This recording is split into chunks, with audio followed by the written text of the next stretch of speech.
So back up to the start, and we're now going to see how St Paul's Concord School of the United States of America, they're on the station closest to us, get on against the Reading Bluecoat School. Attention! They're on the far bank. Go! So St Paul's Concord in the distinctive red and white colours, and Reading Bluecoat, you can see with the white colours and the blue and yellow shirts. St Paul's Concord out in front off the start, James. Again, this is the way a lot of American crews like racing. They lay it down off the start and they sprint very fast, and then they have a tactic generally of laying their cards on the table, and if you can match their hand, you're probably going to beat them.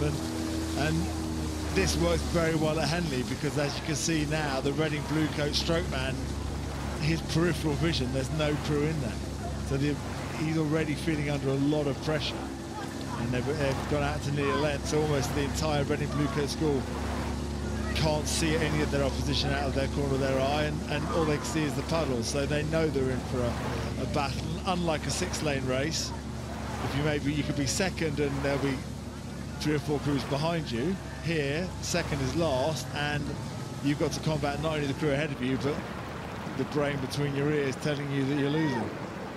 So there we pick the crews up just past the halfway mark. On the left of your picture, you're looking at the boys from St Paul's School Concord in Massachusetts, USA.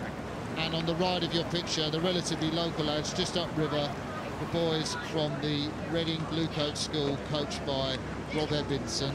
The Reading Bluecoat School have been racing this year in first eights, that's the level below school championship eights. They finished 8th in that category at the national schools.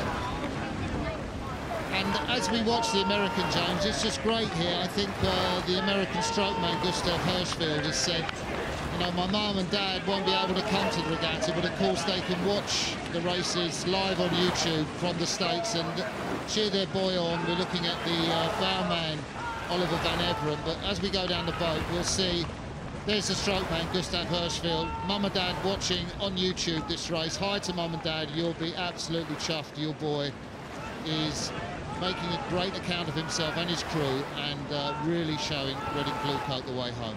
Yeah, Gustav only took up rowing 2 years ago, and because they're in Massachusetts on the East Coast, a lot of the time he spent rowing, the water would have been frozen there, so he spent a long time on the rowing machines as well. And this is the thing with the Princess Elizabeth, the school eights, is that the guys haven't rowed for that many years, and especially if you're in the part of the States where it freezes a lot, you're going to spend a lot of time rowing on land. So to be in a unique environment as this and in a new sport, folks will be loving watching him. Yeah, and it's interesting. The guy in the 7 seat from St Paul's Concord, Simon Loisel, on his bio form, he said, most of them I play hockey, and I just picked up rowing a couple of years ago. So it does seem the type of school where if you're into sport, you're talented.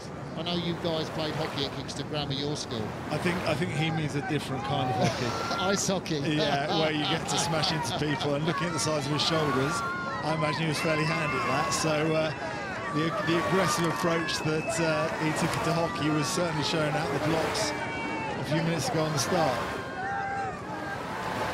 So St Paul's Concord, they're not the fastest American school in the East Coast Championships. I think they came in 3rd or 4th in that race. And the reality is they're probably not the fastest. Behind Salisbury and Kent schools, this St Paul's crew, but nevertheless they are far too hot for Reading Bluecoat. I guess this would have been an expected race. Reading Bluecoat have been racing first eights, and it's a major achievement for the school to actually be in the Princess Elizabeth Cup, James.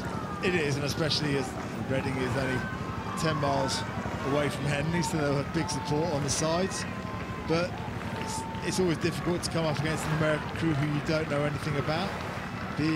What may happen later in the week is St Paul's from America may race St Paul's from England, who are the holders of St Paul's School of the Princess Elizabeth Cup. So from Norwich internationally, it's a very famous very academic school in Britain, and in fact the Chancellor of the Exchequer, George Osborne, went to St Paul's, so I don't think he was in the first 8, but it shows they've got the calibre on and off the water. They are rowing in a boat called Jim Walker, and I think that's from King's Chester, and as I've seen Jim Walker, the British rower that I rowed with in the Olympic team, he's a King's Chester oarsman. So Jim Walker, if you're watching, I know you live in America now, there's an American school rowing with a boat with your name on that's just about to cross the finish line in the Princess Elizabeth Challenge Cup. St Paul's Concord crossed the line in this heat of the Princess Elizabeth Challenge Cup. Brave race from the Reading Bluecoat School. Congratulations to them making the Princess Elizabeth Cup. It's a great achievement for you and your school. But this time it's St Paul's Concord, as you can see, that go on to beat Reading Bluecoat.